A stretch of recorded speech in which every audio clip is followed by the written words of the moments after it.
What's up, everybody? What's up, Pierre?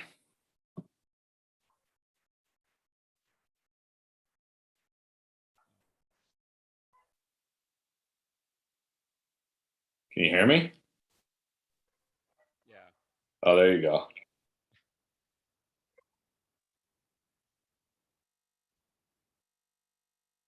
Just need one person. 10 team, 2 running back, 3 running. Okay. I don't even remember what I. There we go. Oh, no, we still need one. Need just one more. Yeah.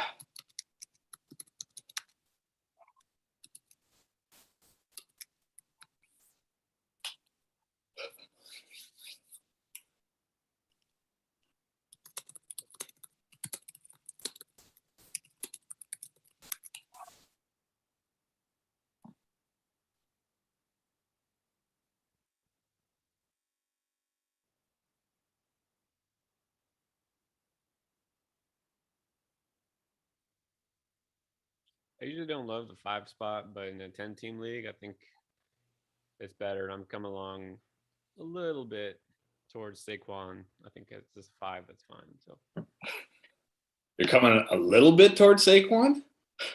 I'm okay having him as my first round pick.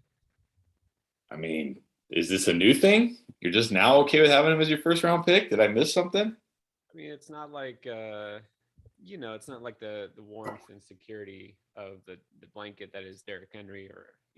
Well, ask Cam Akers drafters and J.K. Dobbins drafters about the warmth and security of playing it safe. This is true. This is why There is no warmth. This is no RB. Yeah, this is football, man. There is no warmth and security. You might as well shoot for the league-winning upside. True. This is true. And especially now with Barkley, I mean, I think worst case for Barkley would be doesn't play week 1, has a not normal role in week 2, and then is off and running week 3. I think that's worst case. That's worst case. Yeah. Yeah. Because during the season, once it starts, you can't say, oh, he could get injured.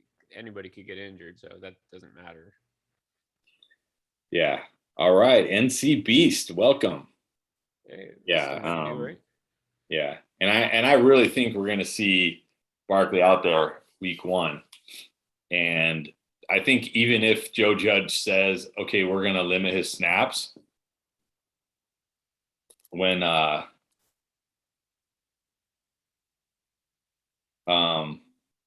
game's going, right? And Devontae Booker's out there getting 2 yards a pop. And Saquon Barkley's, catching passes or doing what he does. They'll forget all about that dumb. The second half, it'll be like, oh, look, Devontae Booker's not even playing because it's a game and they want to win. Well, yeah, I think Judge is he seems like one of those very old school coaches, very old school.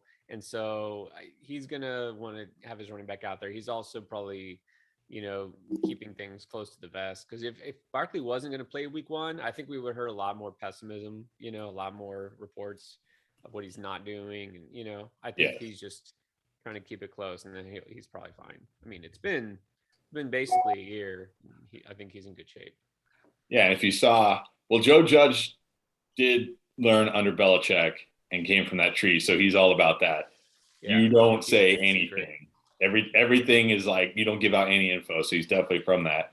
Yeah. But if you watched any of the videos of him in the 11-on-11 and 7-on-7, even though he had the red non-contact jersey on, so you can't be like, oh my God, he took it 40 yards to the house. It's yeah, they can't hit him. But if you just look at the way he moved, he didn't. It was like that Cortland Sutton video from last night. I don't know if you saw that. Yeah. That's not a guy who's worried about the knee or feels like there's anything wrong with the knee. He's moving like a guy whose knee is totally fine. Right. And the lesson too, the Dobbins injury. Dobbins never, ever was injury prone, had past injuries, coming into last season. He didn't miss time. He's not a guy who, it just happens, right? It happens. So it could happen to anyone. Yeah. ACL is not I don't think you can predict an ACL based off other things. That's just one of those. Just a bad luck. Especially Dobbins, it was on a hit. Now, are you? Here's a question, because I know this is a little bit different. With Saquon, are you on or off? Like, I know you're not worried about the injury, but in Dynasty, are you wanting to keep him or do you want to sell him right now? Sorry, who? Saquon. Saquon. I'm in Dynasty. I think Saquon is incredible. He's still only 24 years old. No, the only reason I ask is you have him on the trade block. That was a joke. No, well. I put him on the trade block like a month when he I forget why I did it. I think when he got activated off PUP, I put him on the trade block as a joke. Okay. Because we were always having these Send you an arguments. offer. Like, yeah, we were always having these arguments like, Saquon getting made it good. So when he got activated off PUP, I put him on trade block. That's a joke. I'm not trading Saquon. Okay. Well, I was just looking because I know you asked what I wanted for MVS, and then so I went to your team. I noticed on the trade block it was like Saquon Barkley's there, and I was like, "Isn't he like the one that says, I'm not worried about the injury?" Da, da, da, da, da. And I was like, definitely not. And his actions say something completely different. No, definitely not in Dynasty. Okay. Because even if he gets off to a slow start in redraft. Okay, like let's say this year he's like RB10 or something because it takes him a while to get going. Okay, that sucks for redraft, but you have at least 2 to 3 more elite years of Saquon Barkley left. So no, definitely not in Dynasty. And yeah, I'm surprised that's the problem. You're never on there. I put him on the trade block like a month ago.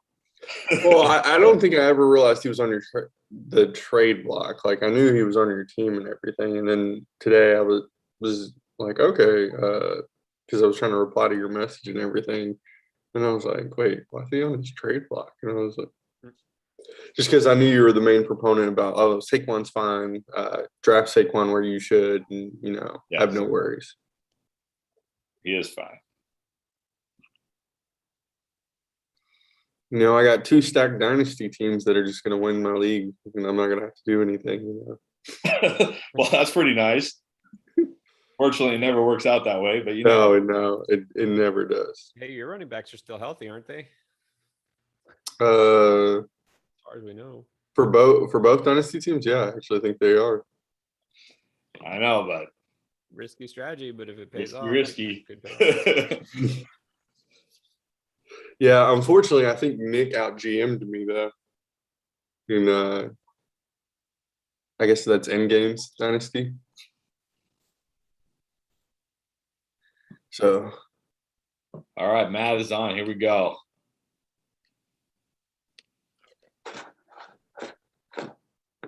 Where am I at here? I'm at the 9.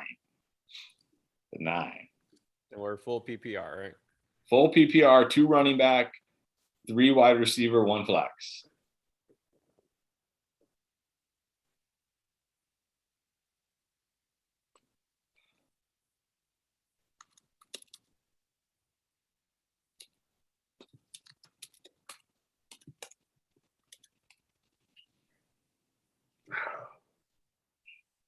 Well, you got to take your boy Derrick Henry now.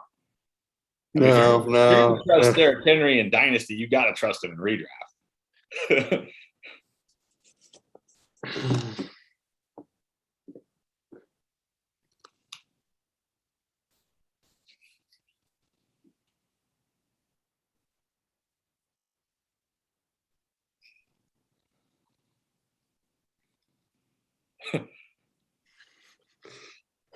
Man, I hate the 4 pick.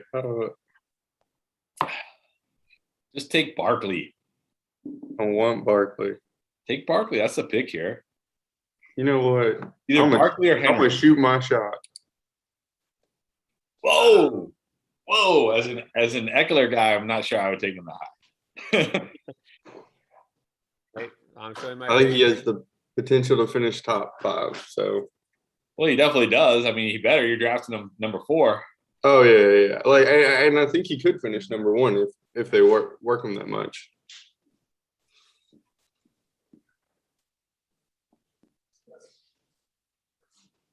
Yes, Speaking of underdog, because someone was asking for an underdog about Yeah, Goon. Goon.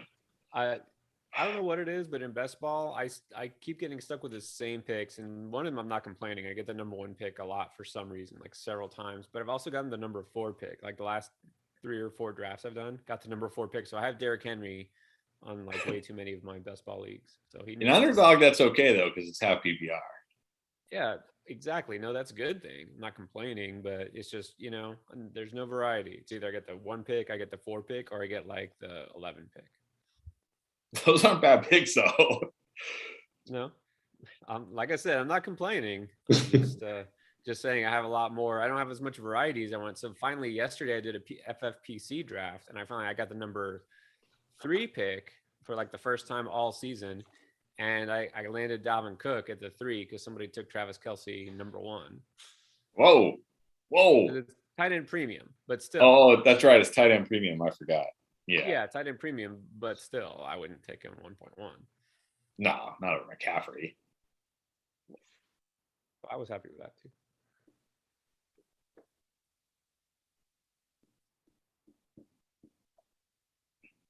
And all the running backs are gone. Yeah, even in 10-teamers, they don't last. But you get ridiculous wide receiver. Kelsey, but I guess not.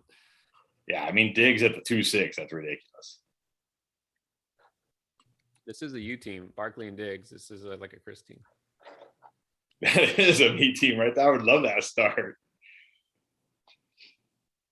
If I got that start in my home league, I wouldn't even draft the rest of my team. I would just be like, I've already won. You guys have already lost. Pretty much. It took Eckler Erkley. I need to hit a home run at this wide receiver pick. So try this.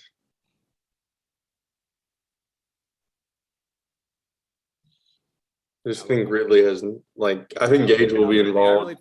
I think Ridley has the higher ceiling, honestly, than Diggs this year. But I get Ridley a lot, so I'm trying Diggs up. Yeah. Yeah, I needed the guy with the biggest ceiling. So like Metcalf, Hopkins, AJ Brown, and Justin Jefferson, they all have wide receiver 2s who are at least decent. So I'm like, well, maybe Calvin will just be the only guy there. Mm-hmm. That's exactly right.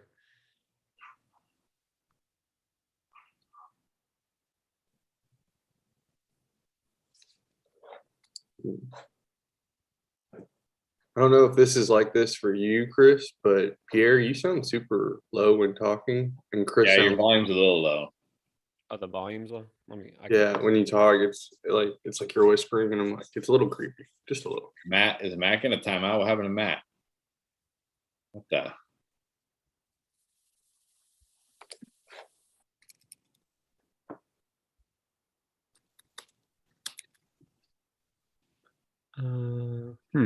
That's weird.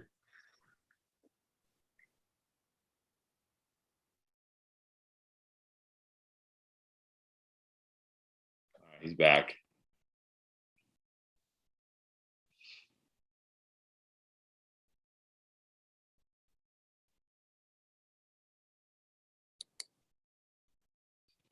I can't even remember if my home league. I think my home league's 3 wide receiver, 1 flag. Or maybe it's 2 wide. I think it's 2 wide receiver, 1 flags actually. Lame.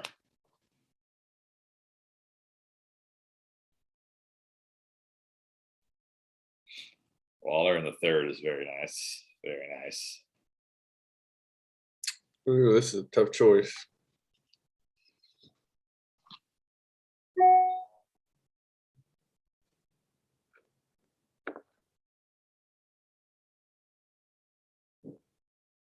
There you go. Go on. So I like that pick. Yeah. Wait, how did Keenan Allen fall to Remember, it's only 10 people. Right? That's true. I guess I gotta change everything with this. This is crazy. I'm like, but I guess they're going in the order they should be going. So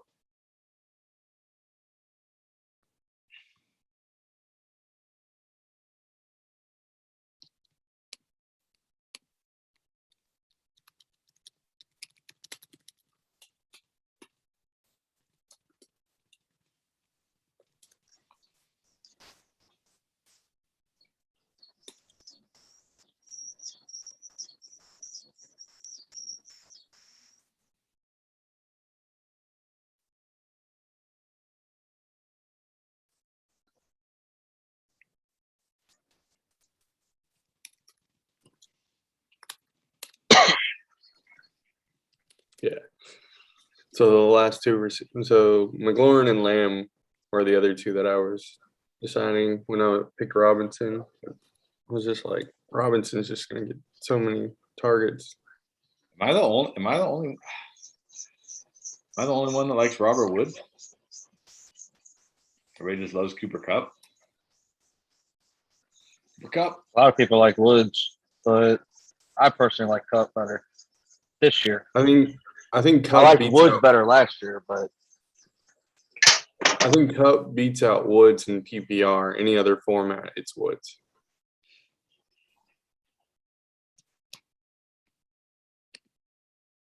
I think either or, right? I mean, Yeah, Yeah. I have him back to back actually. can't go wrong with either one, really. Yeah, that's true. Can y'all hear me better now or no? Yeah. No, actually, it's funny. I'm coming around on Woods a little bit more versus Cup. I just wrote about the other day because Woods has that rushing upside that Cup doesn't. He actually got, I think, 150 rushing yards last year. They'll use him in those end arounds. He was third most rushing yards among receivers, but also, I don't know. Cup has been bothered by his knee, and that's a little worrisome because, he missed time a couple of years ago. So Woods is a little just safer pick. I think Stafford helps Woods more than he helps Kupp because Stafford is much better at making those outside throws than Goff. Kupp's going to be great. Look, I think they're both going to be great, and I think Woods outscores him in the touchdown part as well. But I do think both will be great, and like Matt said, I mean, either one. Yeah, it's pretty close. I expect a few more jet sweeps in the red zone now. Yeah, for Woods. Keep defense on their toes. Yeah. Yeah.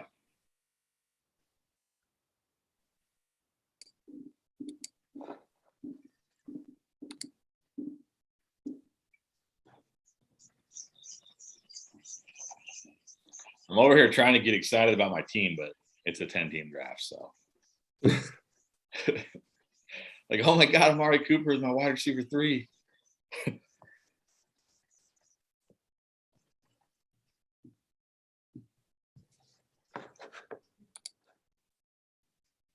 I did a 10-team draft with my buddies last night, and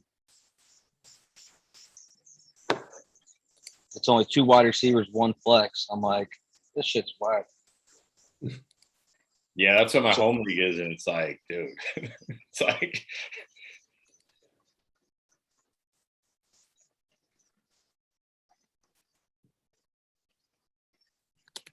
Man, what is he doing? Whoa, stacking the tight ends? Guess he's trying to create a monopoly on the tight end. I feel like he's going to score more fantasy points than any wide receiver on the board right now. Oh, wow. Right? I don't know.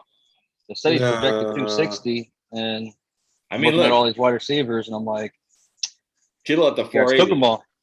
Kittle at the 4.8 is ridiculous value. I will say that. Yeah. That's crazy.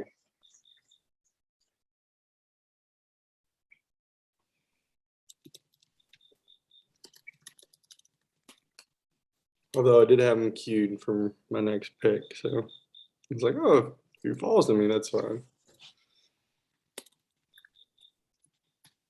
So I see people saying Gus Edwards top 15. No, come on. I like James Robinson better than Edwards, personally. For sure. Gus Edwards will not catch any passes, and that's never been, he's never has, but that's the thing. His role won't change that much, and they're going to bring like Todd Gurley or somebody in to get a few carries. Justice Hill might actually get a bump if they use him as a third down back, but Gus Edwards isn't going to carry the ball 25 times. It just means Lamar Jackson is going to carry the ball more times. Why is Chris Carson projected for only 870 rushing yards? I mean, I don't know. Ask Sleeper. They got some weird ass rankings, bro. Yeah, I would take Carson over Edwards easily. I was hoping he'd fall to me. Not Carson, Lockett. I was super happy about that. I mean, I think Gus Edwards will get like 15 carries a game now. He's like he's Damian Harris to me now. He's Damian Harris. He's a 15 carry, no catch guy who's going to need lots of touchdowns. Which he can get. I mean, he can get. Yeah, he can get a lot of touchdowns in that offense. But if he doesn't, I mean, that's a high scoring offense. So, he might go crazy. I don't see Damian Harris getting 10 TDs ever, personally. But well, difference is if Cam Newton isn't the quarterback, then he could, right? If Cam Newton's there, he's going to vulture a lot of those touchdowns. And Lamar Jackson is. But if Cam Newton isn't and it's Mac Jones all year, Damian Harris, they're going to give him the ball a lot in the red zone. So Damian Harris could. I think that they'll go to Mac Jones pretty soon. But again, I made this argument in the Discord. We don't know with Mac Jones that they're going to get as many red zone opportunities, and we don't know with Mac Jones that they're going to run it as much in the red zone. Like they could not get – like Mac Jones could be terrible. I don't think we've seen Mac Jones against a starting defense yet. We've only seen him against second and third team defenses. And even when they do get to the red zone, maybe they trust him to throw it more than they trusted Cam Newton in the red zone last year. So, I mean, I don't think you can just automatically say, like, oh, if it's – oh, crap, I'm on the clock. Oh, Gus Edwards is 5'8". If it's Mac Jones, it will – it'll be better for So, Chris, here's my question, I guess. Do you think Cam is better than Jones right now? well, better in what way? Better, I guess better for the Patriots, not fantasy. I don't know. That's tough for me because I don't think Cam's very good either. Yeah, so I think that's why most people are like, let's let Jones do his thing, and so people want the upside or the perceived value that might come. No, I totally understand that. But again, it's like we were talking about this with the Denver situation last night. Bill Belichick isn't thinking about the future. Bill Belichick thinks they can win right now. Like every coach thinks they can win right now, whether they can or can't. So if he thinks Cam Newton gives him a better chance to win right now, then it's going to be Cam Newton. Maybe Mac Jones should be the guy to see what he's got because he's probably the future. Because Cam Newton's not the future, more than likely. But it's like the Broncos. Teddy Bridgewater is not the future. Yeah, That's probably to the Bills. That's probably why the Eagles also took Minshew. He's better for the win now strategy. Well, the thing is, like, I had to that was a low blow. That was a low blow. The Eagles are. I mean, the Eagles think they're in win now mode because again, every team thinks they're in win now mode. Yeah. But the thing about Minshew is significantly better than Joe Flacco at this point. So they know at least, like, dude, give it up. I'm sorry, man. I know it's your team, but so far, Urban Meyer has looked. Yeah. But I will say, I think Minshew was only a 7th for us. So I think that they were looking at it. We're getting our value back. But I would have liked to get I wish it was like a 5th with if he played more than 30%. Bump it up to a 4th, that would have been like a good deal. I feel like the other one was just like, eh. Yeah, that's the thing, and you can't having a backup QB like Minshew is a luxury.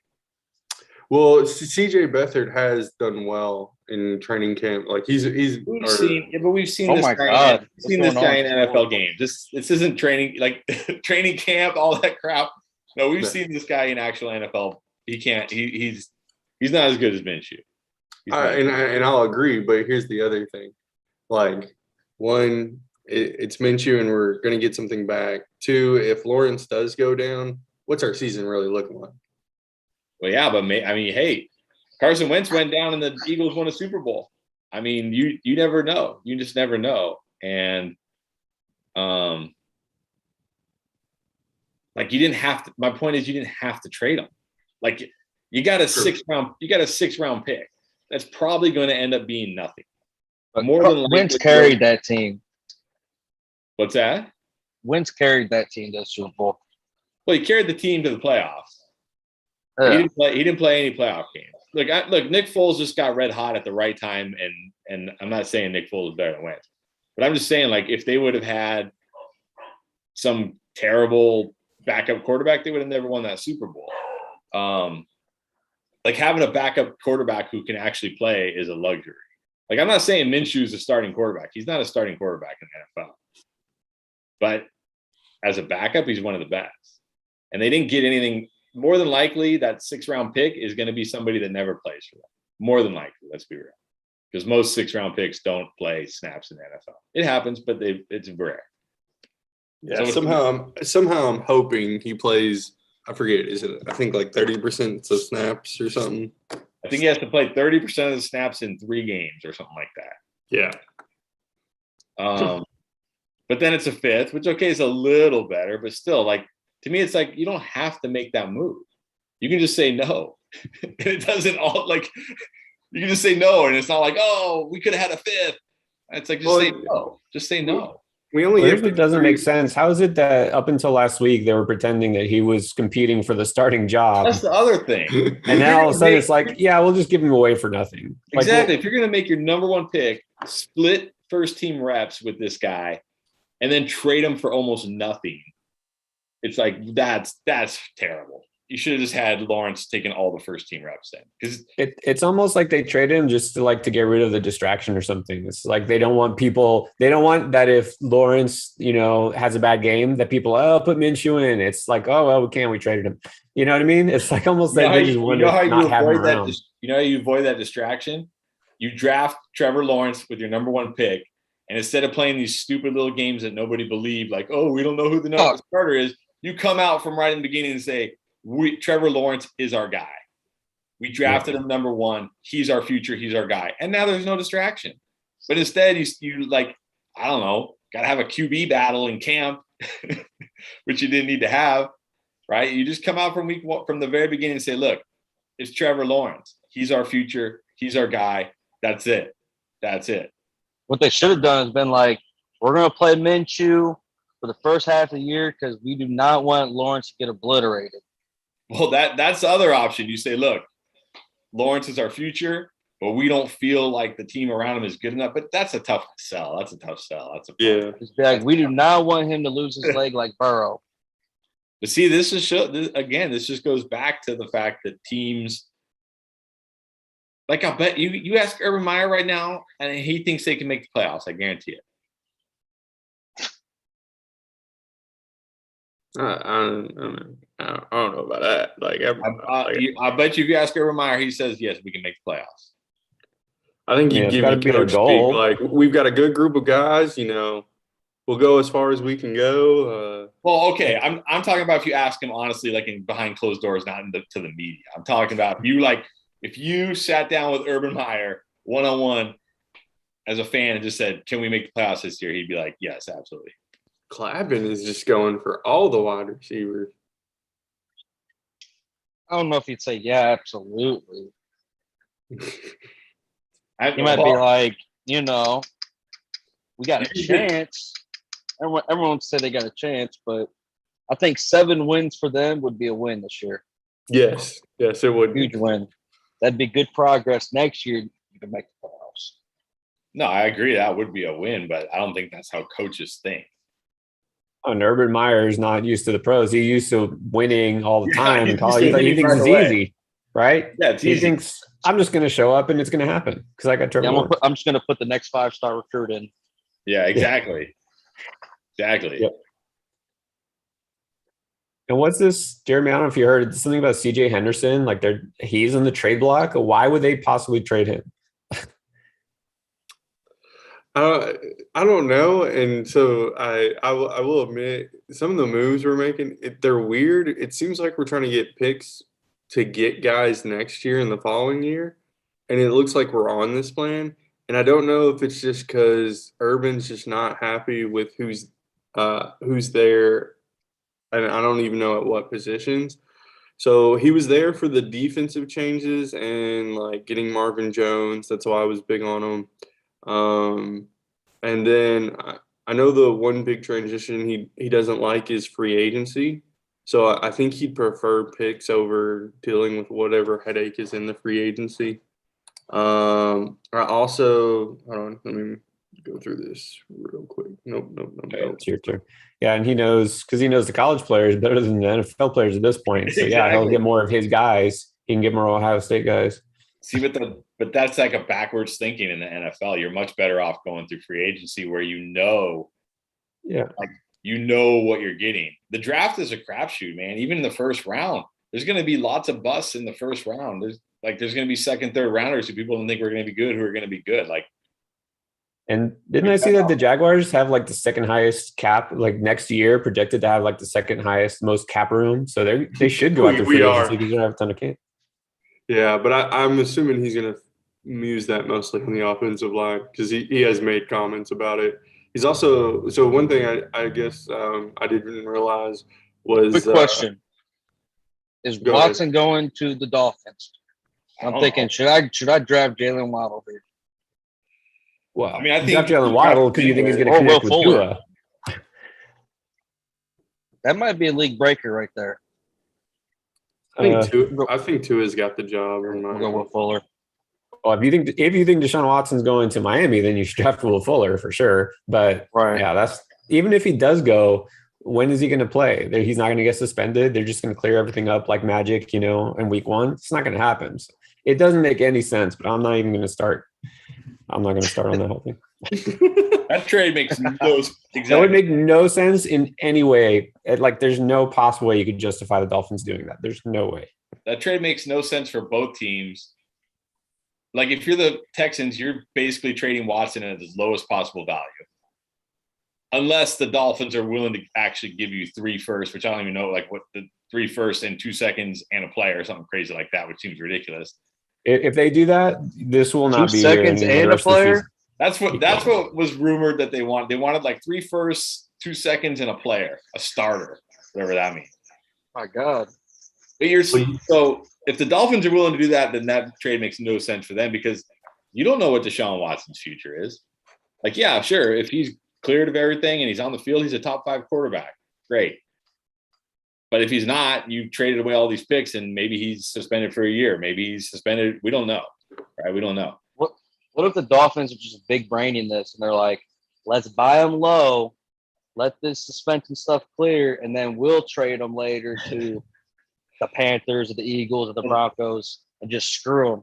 That's what I was going to say on the other side. If you're the Texans and you're selling him low, that makes no sense. You don't have to trade Deshaun Watson right now. He's not going to play for you this year. So it doesn't make sense to trade him at his lowest value. You might as well wait, hope all this stuff blows over and clears up and he's cleared to play. And then you could trade him for what you actually want.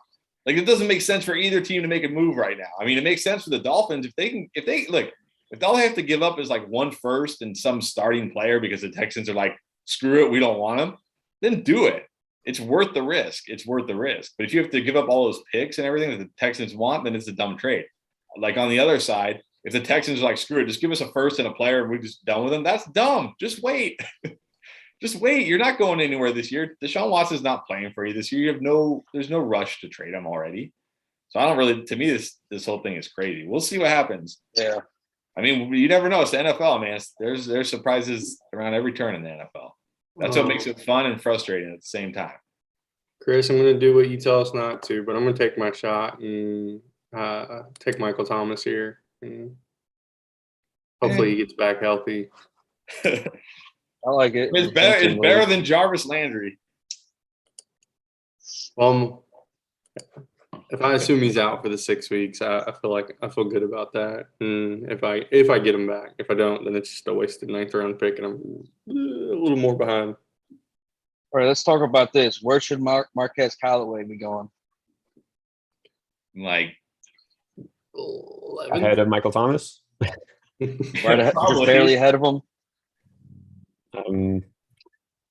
I have him. Because Clapping Cheeks took him in the 5th round. I mean, that's a little crazy. That's a little crazy. Yeah, that's crazy. Like, if you can get him as your 4th wide receiver, I think that's okay. But well, he did. No, I got him as 3rd. But I still think that's depends. Crazy. I still think that's crazy. Traquan Smith's going to be out there. Whatever you think of him, fine, but he's going to take targets. Alvin Kamara is going to be out there. He's going to take targets. Like, I like Callaway, but I like him as I don't know, 8th, 9th rounder. Like, I would not be taking him over Jerry Jeudy, Curtis Samuel.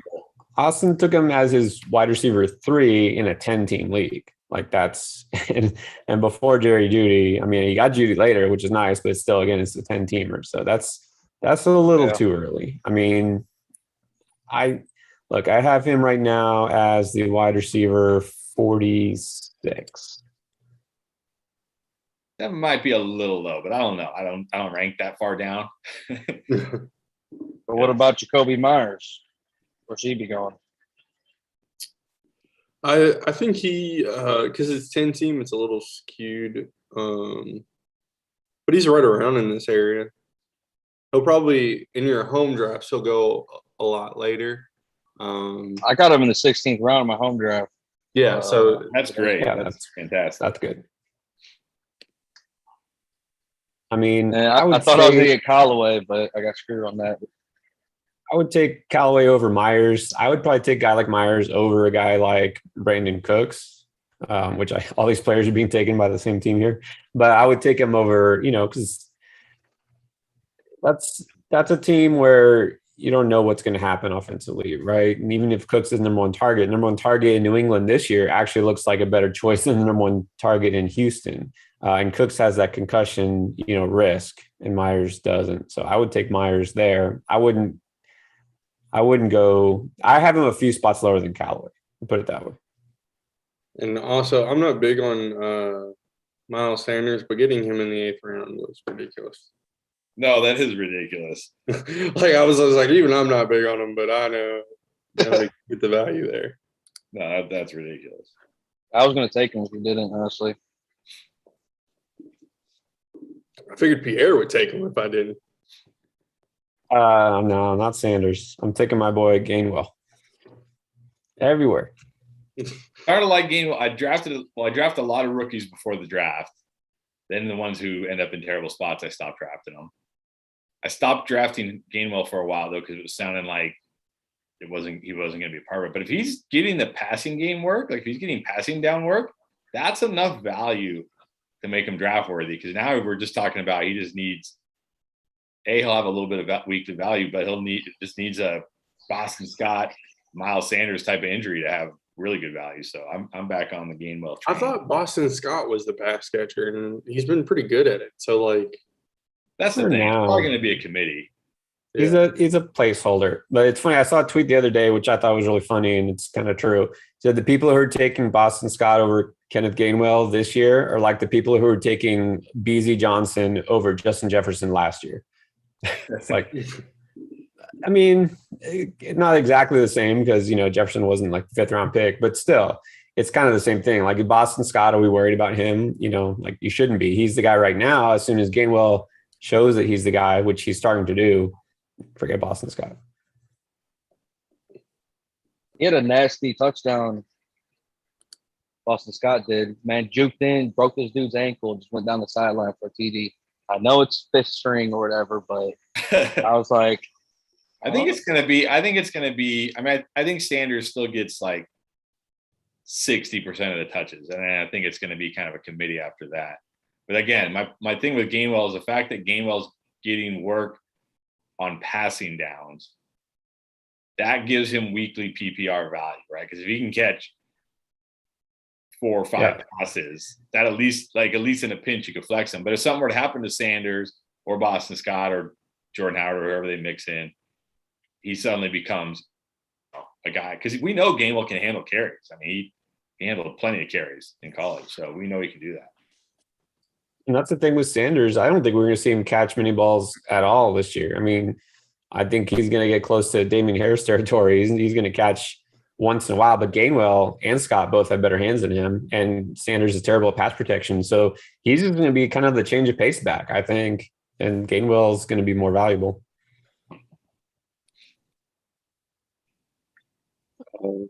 Let's see. So I don't know if we talked about this. Terrace Marshall, if he does well, I think DJ Moore is out the door for sure. Yeah, what is? Well, I was curious about that. I didn't look. I probably should have, but I didn't look. What is DJ Moore's contract? Because we know Robbie Anderson just signed that extension, so he's not leaving. Yeah, so it's not Robinson. I think they can add his 5th-year option next year, but I think if Terrence Marshall comes out, like I think they're going to give him some opportunity to see what he is, and if he is even close to DJ Moore, because I'm a little confused. I don't know if his option's this year or if it's next year. Let me look it up. I can do that. Yeah. I mean, that would be good for DJ Moore to get out of Carolina. 5th-year options this year, I think, right? I'm not sure. Yeah, that's what I can't remember.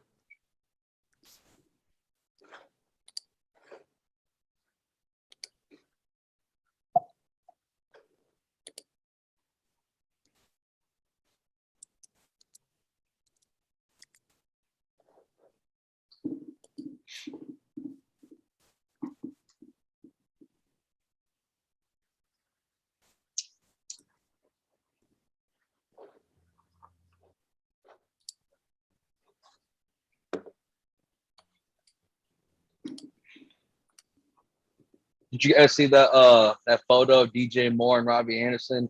They were like sitting on the sideline at the end zone, and they just watched Terrace Marshall just moss up, and he just jumped like 5 feet in the air and just mossed this ball, and they're just standing there with their eyes wide open, like, who the heck is this guy? Yeah, I think he's going to be good. I think the problem is, at least this year. Yeah, that's the problem this year. Dude, his Sam Darnold's ADOT was like 3 in that game. They're like, people are like, oh my God, look at that. He was like 12 for 19 with 2 touchdowns. I'm like, yeah, because he threw a screen that Terrace Marshall, bodied people to the end zone on. It's like he didn't do anything. Sam Darnold didn't do anything. And DJ Moore, no joke, DJ Moore's average depth of target in that game was 2.5. It was all DJ Moore after the catch. It was all DJ Moore after the catch. It was nothing like that's going to be a big problem for them. Well, I think that's smart. They're playing to Darnold's strengths, which is his lack of arm strength. But that's how they're going to do it. But I think Moore could be. Who did they play in that game? Pittsburgh. Yeah, Pittsburgh with no starters, no starting defense. They did not play any of their starters on defense. They were playing a second team. So it's easy to catch the ball 2 yards past the line of scrimmage, break a couple tackles, and run for 20 yards against second stringers. That's not going to happen every week against first team defenses. You're gonna catch the ball 2 yards behind the line of scrimmage, get tackled, and you're gonna end up with a juju season. DJ Moore is on his 5th-year contract, or on the 5th year. Yeah, so I think that's good for him in dynasty. You're probably gonna have to deal with him being like a wide receiver 3 again this year with some upside. I mean, he's got upside because he's a good enough player. But then hopefully, since they drafted Marshall and they just signed Anderson the extension, hopefully they let him walk. Yeah, and I think DJ's going to just ask for the bag pretty much. Yeah.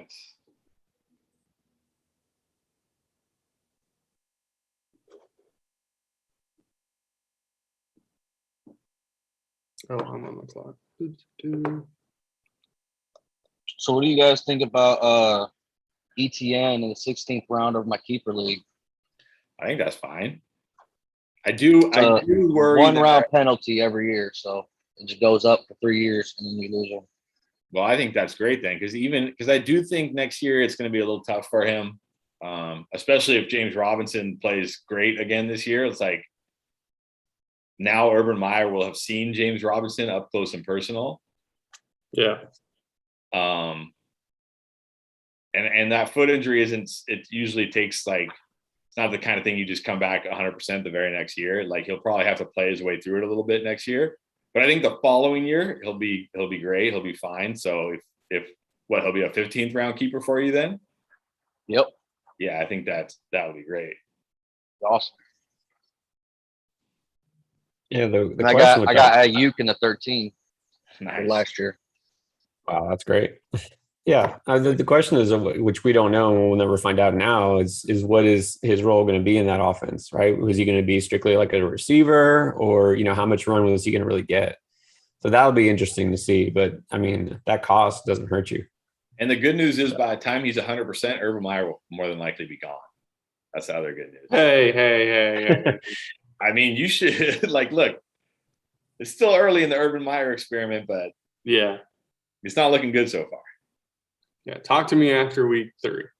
Okay. Then I'll have okay, I can do that. I got to see some games, Yeah, Florida. Just remember, Nick Saban at one time was an NFL coach for a very, very short time. I remember that. Yeah, that's the thing. Obviously, Nick Saban, Urban Meyer, obviously these guys are smart and they're good coaches. No doubt about it. But they have this huge advantage in college. Nick Saban, literally every year, oh yeah, Alabama had the best recruiting class in the last 5 years, or right every year, because everybody wants to go play for Nick Saban and Bama because they know that gives them a great path to the NFL. Right? You don't have that advantage in the NFL. You don't just get to go out there and recruit whoever you want. You got to make it work with whatever your team is, and it's not as easy. So, yeah, but I will say Urban went to a different college and retooled that whole entire. But he has that pull from his years in Florida. Yeah, where he can tell a recruit, look, you come play here at Ohio State. We're going to be on national TV. We're going to, and we look at how many players we send to the NFL as well, right? Because not everybody can go play for Bama. Only so many people can get recruited by Bama. So he still has that advantage for sure. And look, he's obviously a good enough coach because, like you said, he won in Florida, he won at Ohio State. I forget where he was before Florida, but he turned around that small program. Yeah, Utah. Didn't he go to Utah? Yeah, Utah. Utah. There you go. He obviously can do it, but the NFL is a different animal, man. In college, you can win with talent. You can just be way more talented. Maybe not the top teams. Obviously, you can't beat the Bamas and them with just pure talent, but you can run through your schedule with just talent, right? The difference is it's the ego, really, because they're in college. They're used to being they are the program. The coach is the program. There's no GM to answer to, no team president, right? There's no, the guys want to play for you. Basically, they're at your mercy for what do you pick him or do you pick him? It's not like that in the NFL. So these guys are used to having total control. And that's, I think, why Urban Meyer's trying to kind of, clean house, have his guys, right? He's all about his guys. So they'll get rid of good players just because they don't get with their program. So it might take a couple of years, or it'll be a couple of years disaster and then he'll be out the door. So it could go either way. I'm not ruling him completely out yet, but I'm definitely keeping my eyes open to see what happens. Yeah, there's also some growing pains. I know, so the one game where the last one we watched, there was some frustration because Urban Meyer wanted to run the playbook, and his coaching staff and people from outside were like, "No, you don't do this in the NFL. You don't show your offense until you don't." I'm like, well, then what's the preseason for? Come on, just open it a little bit. And they're like, no, you don't do that. And then he was, so I remember I saw an article of him complaining about that. But yeah, I'm not excited for our offensive line. We were missing 3 starters, but still, I'm like, it was way too easy to get to Trevor Lawrence. And I wish we would have, instead of using that running back for ETN, went offensive line. Yeah, for sure. Well, I've always argued you don't play starters in the preseason unless they're rookies who need the game action. If I was a head coach, I would use the preseason to look at the other guys, to figure out my roster cuts, to figure out the guys I want on the team who aren't my starters. Because there's no point like the Ravens. I'm not saying that J.K. Dobbins got hurt because he played in the preseason. You can get hurt anytime.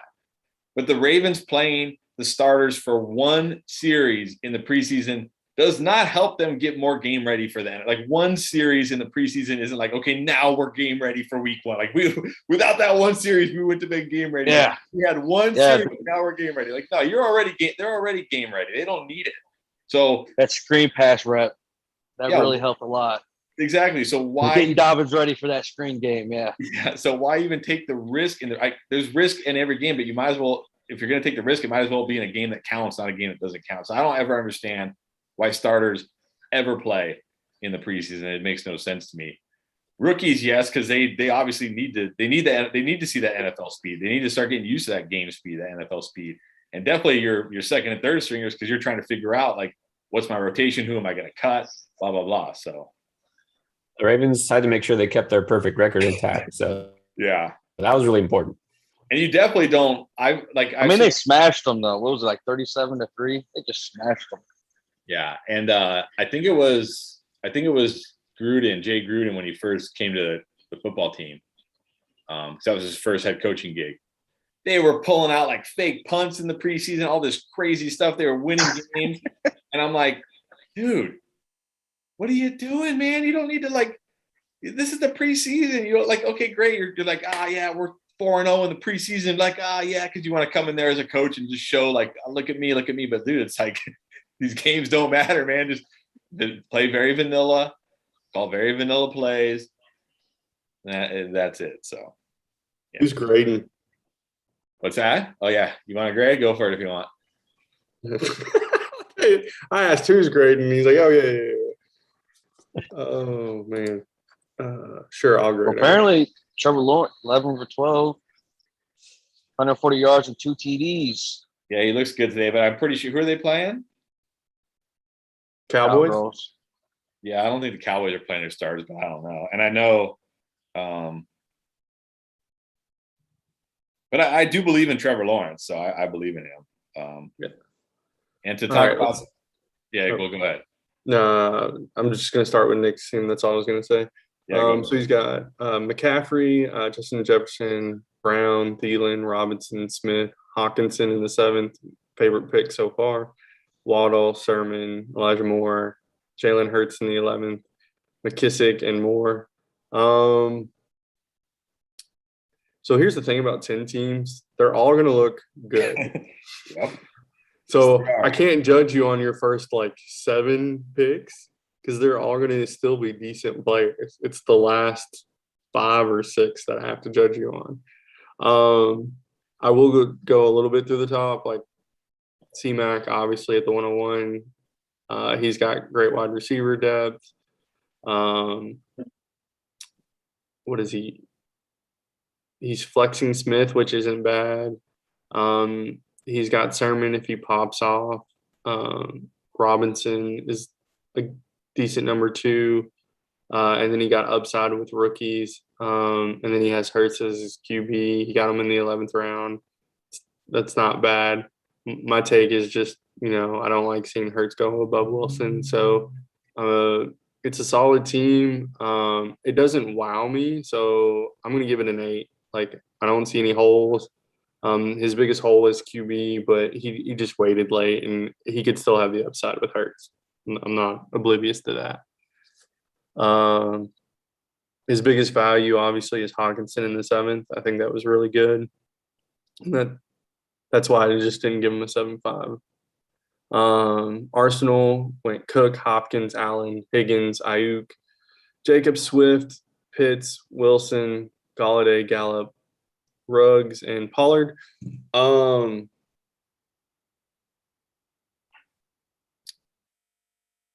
Let's see. Flexing Ayuk actually isn't bad. Jacobs is his 2. Swift could probably outplay him. Wilson. A great receiver core. You might have the best top 4 receivers. Galladay late, and Galladay could pop off. Gallup.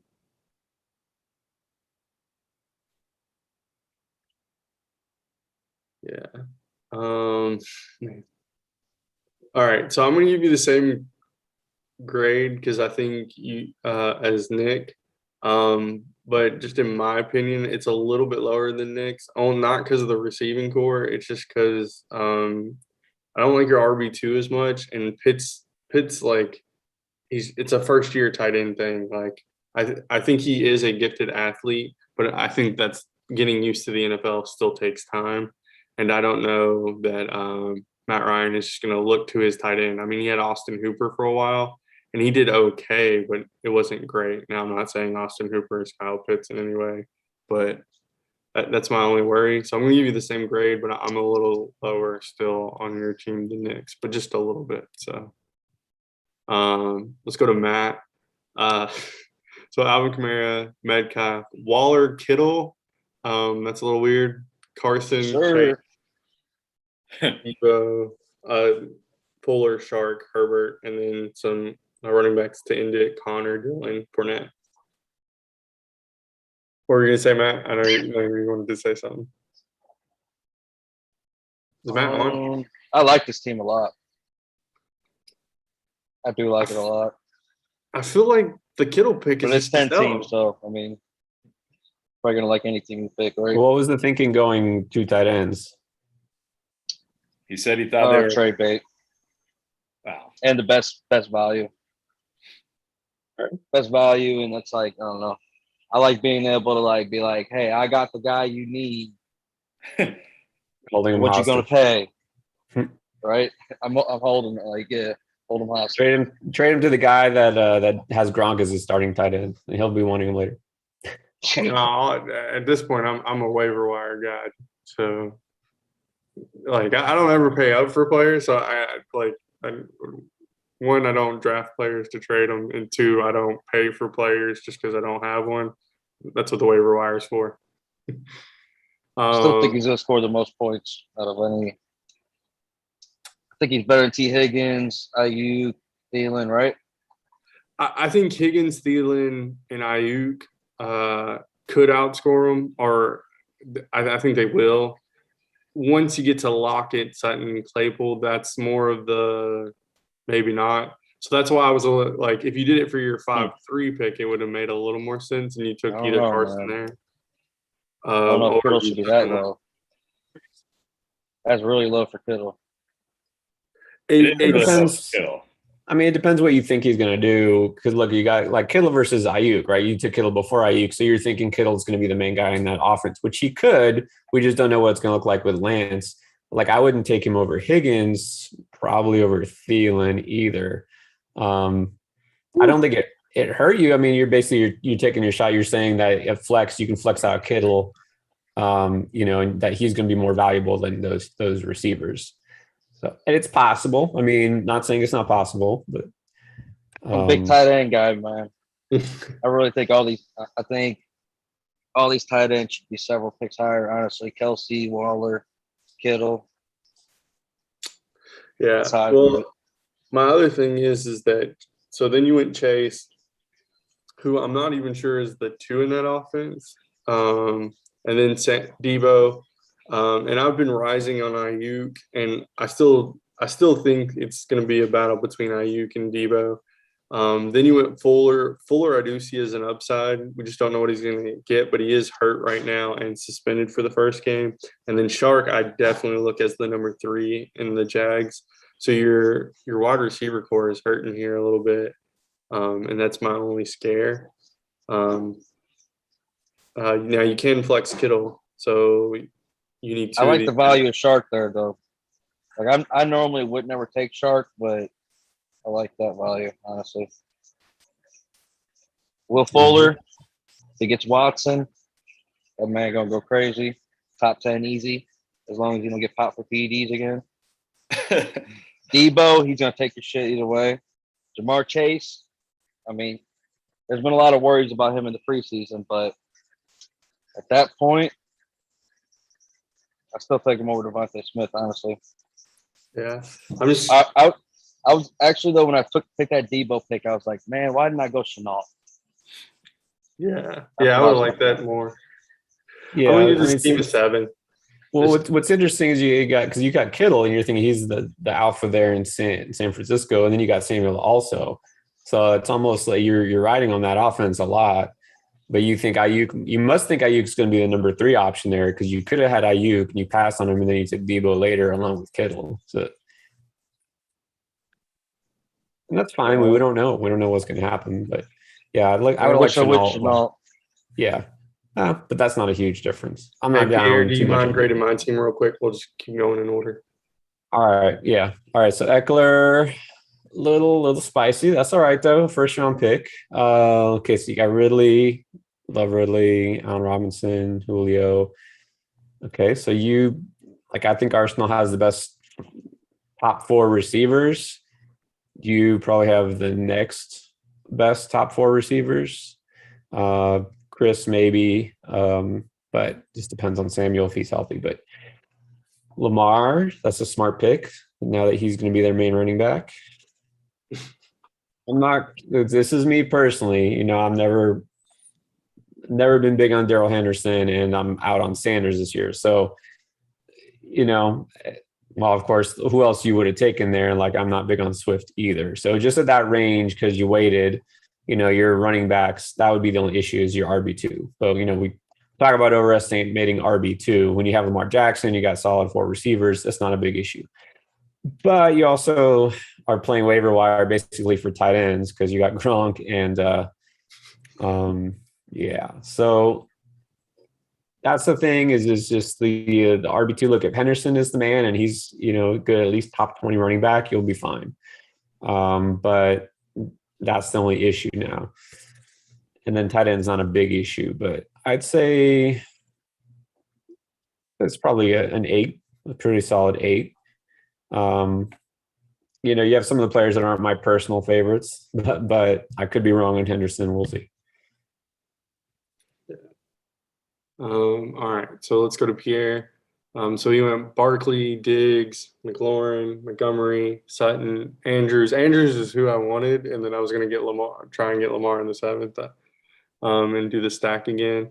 So sniped me there. Chenault, Boyd, Edmonds, Drake, Rogers, Gainwell, and Edwards. So your 4 wide receivers are Diggs, McLaurin, Sutton, and Chenault. I'd even say that's just as good as my Reds. Actually, it's probably a little bit better than my wide receiver core. Your 2 running backs and pretty much your depth at running back is pretty good actually. Because Edmonds is probably the guy over Connor. I'm feeling that more. And then Drake, they paid him and he couldn't beat out. So you've definitely got depth at running back, and I don't even know if you need that much depth. You're solid all the way through. You're gonna be up there. I'm gonna give you. I'm trying to see the hole in your. Like Sutton's injured and he could be out, but then you have Boyd. So I'm like, okay, that Boyd as your flex play is fine, and Chenault as a 3rd string, right? As your 3rd wide receiver isn't terrible, especially PPR. I'm actually gonna give this a 9. I just like it all the way through. You just have depth at every target. I don't mind, and if somebody gets hurt, you're still fine. Like even Barkley not coming in, like if you had to do Montgomery and Edmonds for the beginning of the year or whatever, or while he's nursing that injury, I think you'll still be fine. So, yeah, it's interesting. I'm noticing Boyd. Because somebody asked about underdog. I did an underdog draft a couple of days ago. Boyd keeps slipping, and a lot of times I get him as my wide receiver 4 or 5, like even in 12-team leagues for best ball. I don't get it. I mean.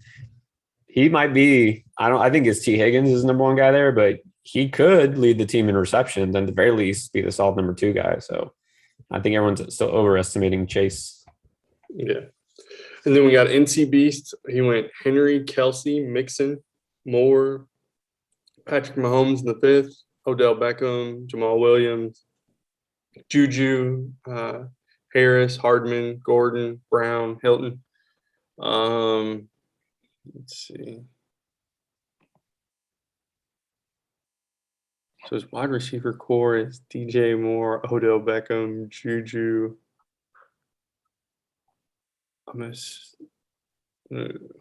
Okay. Yeah. So his running back core is pretty good, and man, he's definitely got the value at. He got the Kelsey Mahomes stack, so if they pop off, they can win him a week. So he's great at every position except wide receiver, but his wide receivers have a big question mark. DJ Moore, we don't know what he's going to be with Darnold. Is Odell Beckham going to be the Odell Beckham or what he's been? You got Juju. Is he going to be the 1, the 2, or the 3? You need Hardman to make that leap for the Watkins role. Yeah, I think you're solid in all the other areas. It's just wide receiver, but because it's 3 wide receivers in PPR, ooh. I think I'm going to give this a 7.5 because I do see some hope in the wide receivers that they could, like Juju could go back. Odell Beckham could be what he was. DJ Moore is a talented receiver. It's just what will that team do for him? And so I think that's what you're riding for. You're gonna have the let's see what I get out of my wide receivers. And then Pierre or Chris, if you guys disagree, let me know. No, you're good. So Ezekiel Elliott, I'm gonna move on to. I don't even know how to say that. Say Uncle Drew. Yeah, Uncle Drew. Yeah. Elliott, Hill, Lamb, Edwards-Helaire, Claypool, Kyler Murray, Robbie Anderson, Mike Davis, Jarvis Landry, Marvin Jones, Jamal Williams, Logan Thomas, and Bateman. Uncle Drew, this is the team I usually draft in the 7, like straight up. So I do like it a lot. Yes, Hill, Lamb, Claypool, and Robbie would probably be his flex. Elliott and Edwards, RB1, RB2. Murray in the 6 is fine. He's probably going to be one of those top 3 QBs. Mike Davis could be her RB2. Like between him and Edwards, you either play matchups, or if Edwards is still hurt from the injury, you have him. You have Jamal Williams, who could be the Detroit's starting QB. So I really do like this team.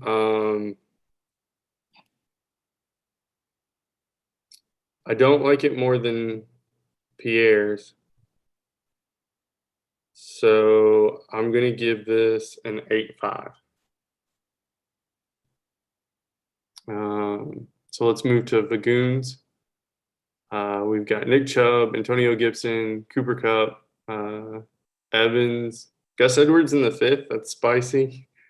Josh Allen, Noah Fant, Antonio Brown, Russell Gage, Mooney.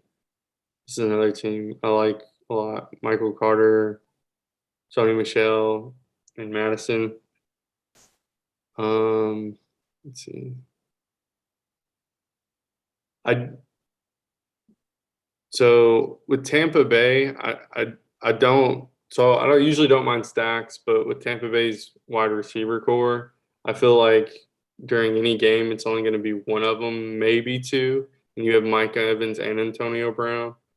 Now you got Gage and Mooney who could just go in that spot, but then you're going to have to flex either Mooney or Brown or Gus Edwards if you think he's that.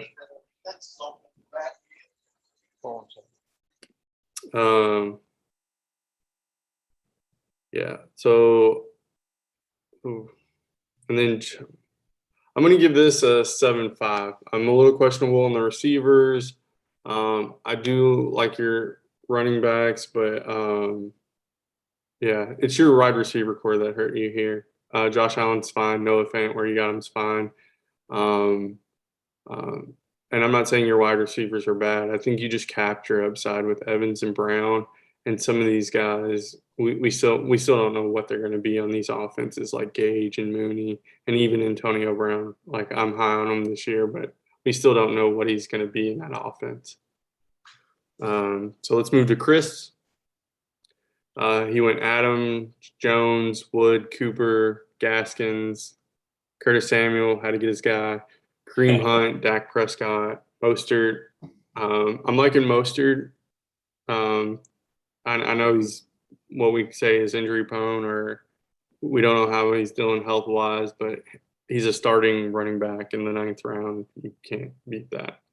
Pittman, Parker, Smith, and Gesicki. Obviously, Chris does what he does most of the time. His wide receivers are good. You're not gonna. He got 4 decent ones. He went Jones. I'm surprised he actually took a second running back within the first 5 rounds. That's the only thing that. Then he actually took one in the 7th. I guess he just wanted depth. And then, took Pittman, Parker, and Smith, who I think are what he would consider boom bust players. People who he thinks is going to get the opportunity and could, maybe replace either Curtis Samuel or somebody for his flex spot. Got Dak. So I'm gonna what did I see here? I will say I like Arsenal's and Nick's team better. So, and I gave them 8. So I'm just gonna give this a 7.5. I just like who they have. I feel like they just have either one positional advantage over Chris, or just better. They're better in one area, or just by a little bit more. So, but I do think it's close. That's why. And then Clappin went Taylor, Harris, and then decided to hit wide receiver as hard as he possibly could. So he got Godwin, Johnson, Callaway. Interesting pick, but he will be the number 1 target probably for the first 6 weeks. Judy, Davis, Myers, and Cook. And then followed up with getting every other position that he needed. So Jones, Singletary, Brady, Goddard. Love the strategy. This is something we. This is pretty much what Chris likes to do. Get your two RBs real quick, and then just smash the wide receivers. I'm assuming it's Godwin, Johnson, Judy, and then Callaway's your flex. But you could also just put Davis in there, who I think will be great this year.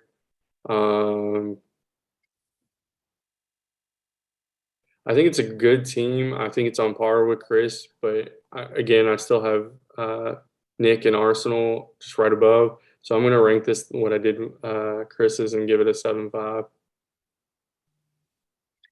I think the strategy is okay. I think he has a really solid core. Just reached a little bit on Callaway. You don't necessarily need him as your third receiver.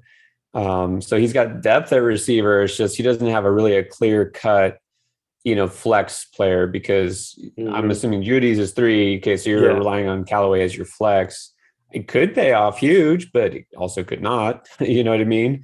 Corey Davis is solid, but it's not super exciting for me. Jacoby Myers is okay. So I guess I'm bigger on Davis than you are, because I see Davis as the number 1 in that offense as far as wide receivers, and I just like him a lot. Whoa! Some huge news. What?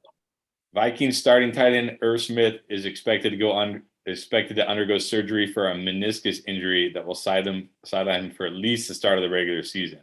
Oh man, he's my tight end in a couple leagues. Yeah, I have him several places. Well, that's not good. Man, go get Ty Conklin, or just draft Justin Jefferson even and Adam Thielen more. Yeah, or don't draft the Vikings tight end. That's possible too. Yeah. Yeah. Well, it was nice seeing you guys, and thanks for letting me grade. Yeah. Yeah, of course. Thanks for always hopping on, of course, as always. No problem. Don't forget, Thursday is the big draft. We'll all be zooming on. Hopefully, we'll all be on the Zoom for Thursday. Yeah. I'll try and definitely be on the Zoom for that. I know that's that will be fun, because then we can really rag on each other, because this isn't a mock anymore. It's a real thing now. So you guys on YouTube, this is our last mock, but on Thursday night we're going to be live streaming our Endgame redraft league live. This is a real league with money involved, so yeah, that should be fun. So make sure you guys watch that. No Austin Eckler in the 4th. Yeah, we'll see. Well, that league is that is going to be such a tough draft. I'm not really looking forward to it. I'm looking forward to the challenge, but I know it's going to be a really tough draft. Really tough draft. Especially since we all know each other, like it's going to be, and we've mocked probably at least 20 to 50 drafts together. Probably more like 50. Yeah, probably more like 50. I'm just like, there's no way, we don't, we all know who our favorite players are, we all know the different strategies. So it'll be very interesting to see. Like, do you take a guy because you like a guy, or do you take someone else's guy? Because that way, you're like, I got your guy. Mm-hmm. Yeah. No, definitely. You're going to have to reach for players if you want them because yeah. I know he's not coming back to me, so I got to take him here. Otherwise, I'm not getting him. Yeah, it's gonna be tough. It's gonna be tough for sure, but it'll be fun. So, do we know the draft order for that? Yes, it's in the. If you go into the league, you can see it. Okay. I haven't. Yeah. All right. Well, enjoy the rest of your weekend. All right, guys. See you guys. Yeah, we'll see you guys on Thursday. Bye. See you.